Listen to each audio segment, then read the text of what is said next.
लोकसभेची निवडणूक जाहीर होण्यात अगदी काही वेळ उरलेला आहे आणि याच पार्श्वभूमीवर कोल्हापूर जिल्ह्यातले हातकणंगले तालुक्याचे विद्यमान खासदार धैर्यशील माने आपल्यासोबत आहेत.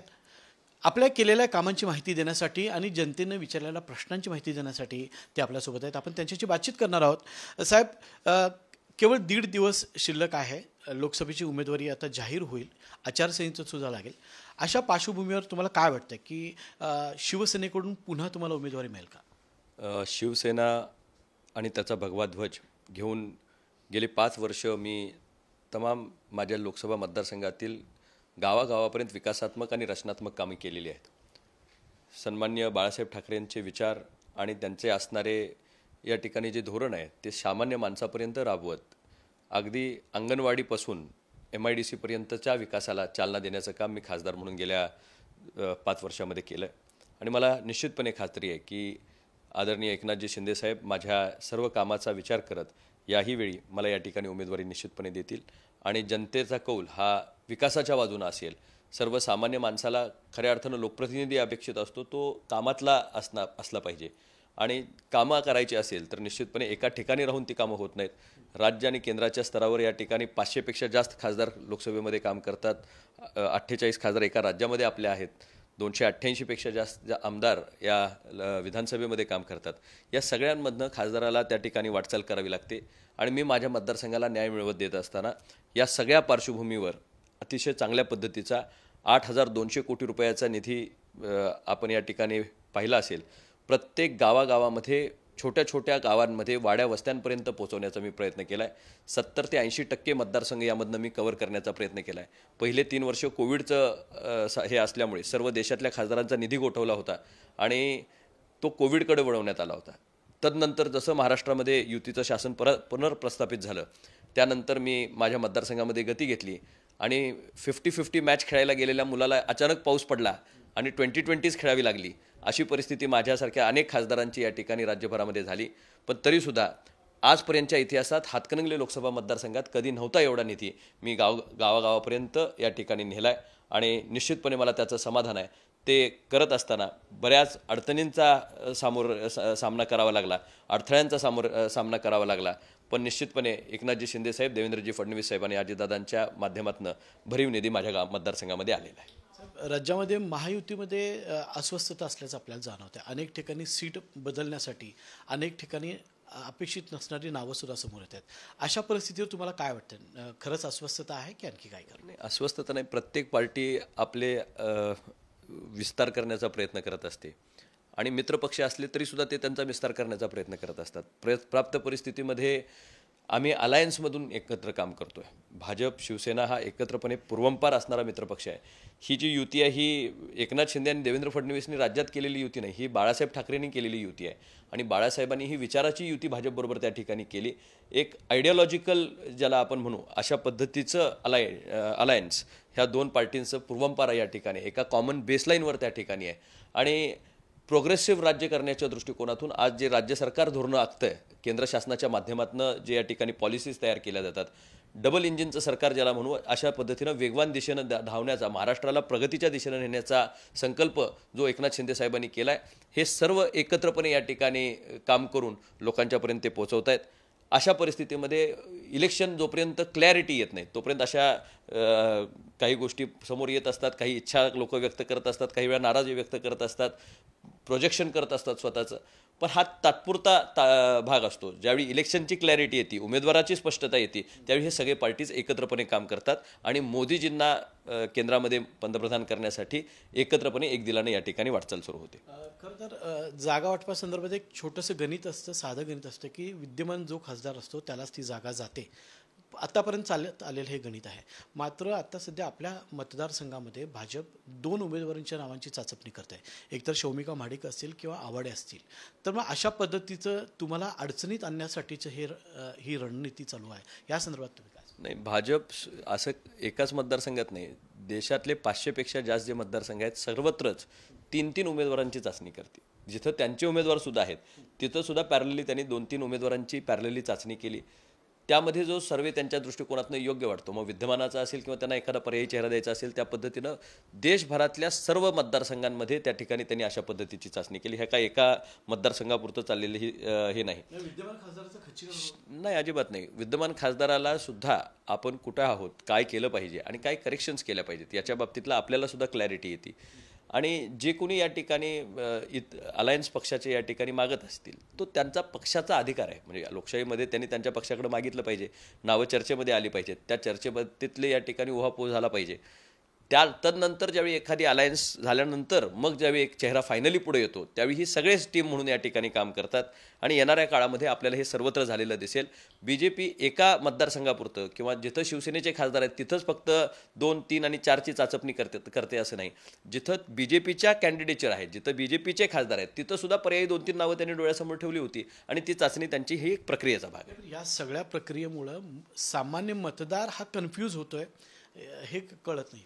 नाही, कन्फ्युजन हे कुठल्याही इलेक्शनला तुम्ही जर पूर्वंपार बघितला असेल, काँग्रेस पक्षामध्ये तर इलेक्शनचा फॉर्म भरवस तोपर्यंत कन्फ्युजन ठेवायचे आणि शेवटच्या टप्प्यामध्ये ज्या इलेक्शनचा फॉर्म भरायचा आहे, तिकीट द्यायचं आहे, त्या दिवसापर्यंत बंद लखोट्यातनं नावं यायची.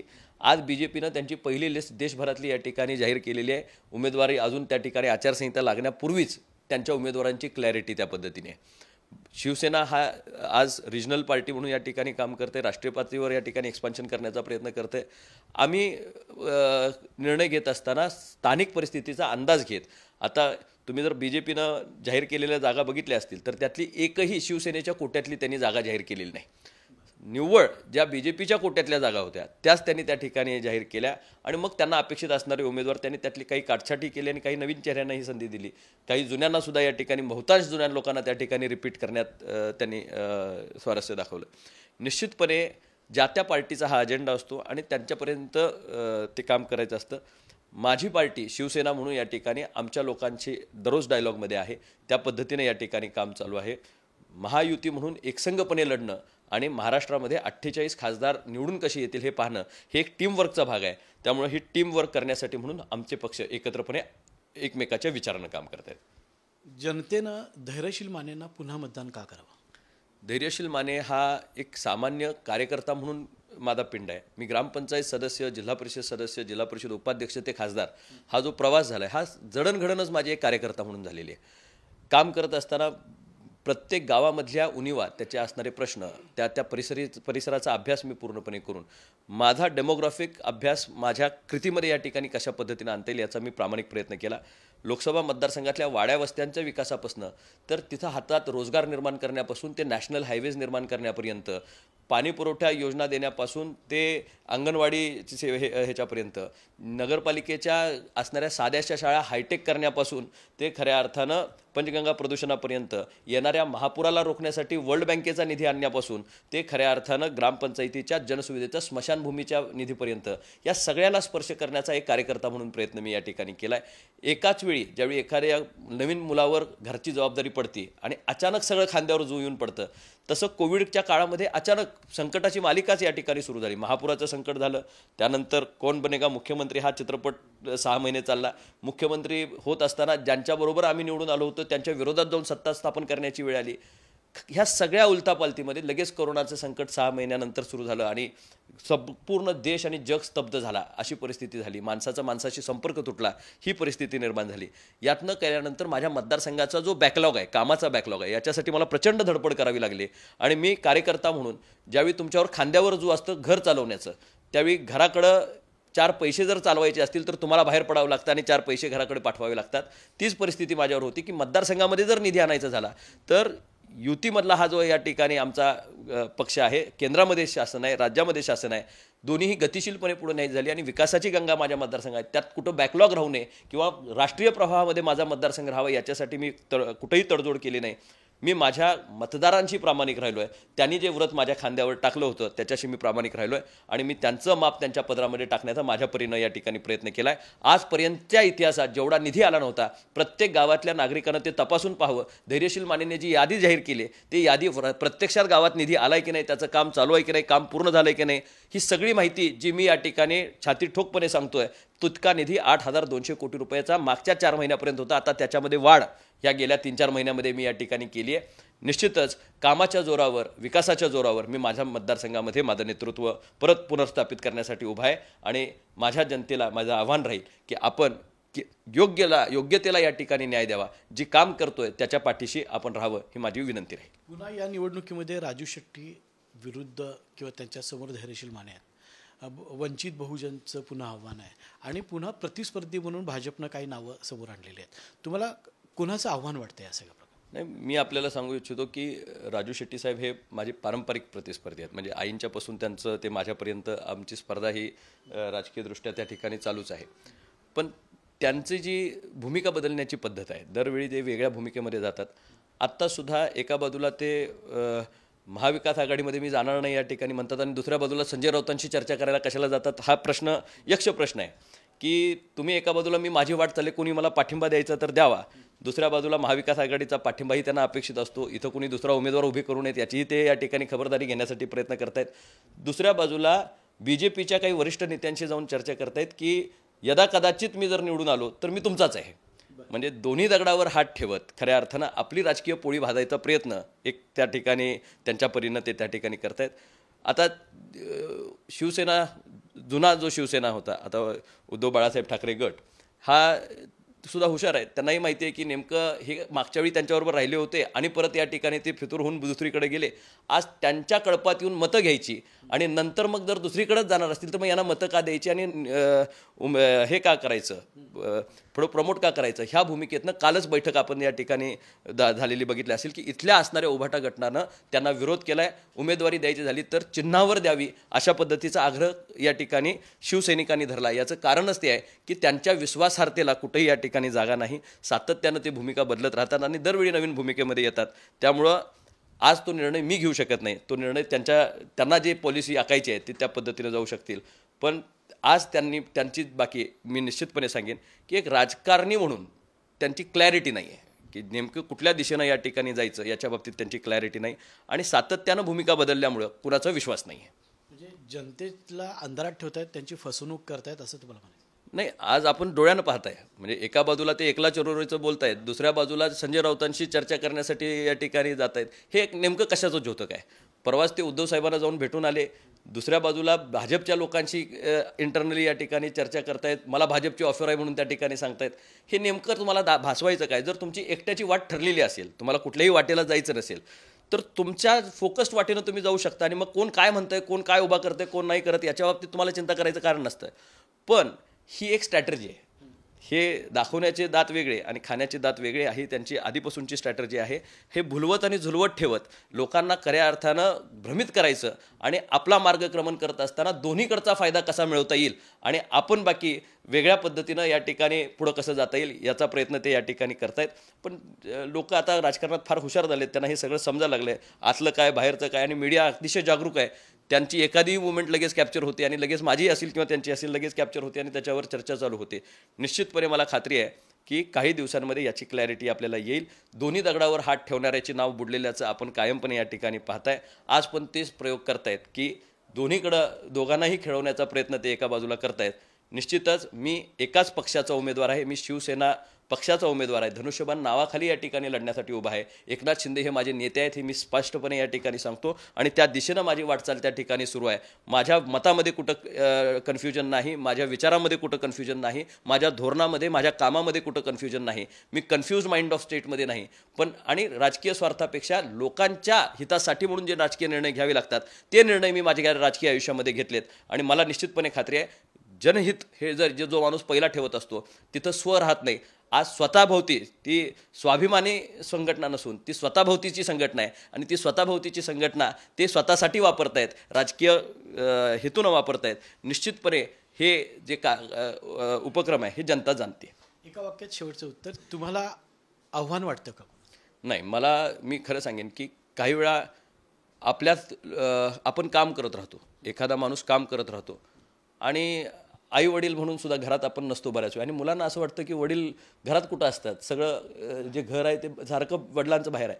एकदा मुलांना कळायला लागलं की लक्षात यायला लागलं की माझ्या वडिलांचे कष्ट किती आहेत हे घर सांभाळण्यामध्ये. त्यावेळी त्या ठिकाणी त्यांना लक्षात येतं की अशा पद्धतीनं हे आपलं घर चालतं, याला खरा आधार हा माणूस बाहेर इतकं राबतो, रात्रंदिवस राबतो, त्याच्यामुळे खऱ्या अर्थानं हे सगळे आपल्याला हे गोष्टी बदलताना दिसत आहेत. लोकप्रतिनिधीसुद्धा बऱ्याच वेळा तो घरी आहे की बाहेर आहे याच्यावर चर्चा होत असते.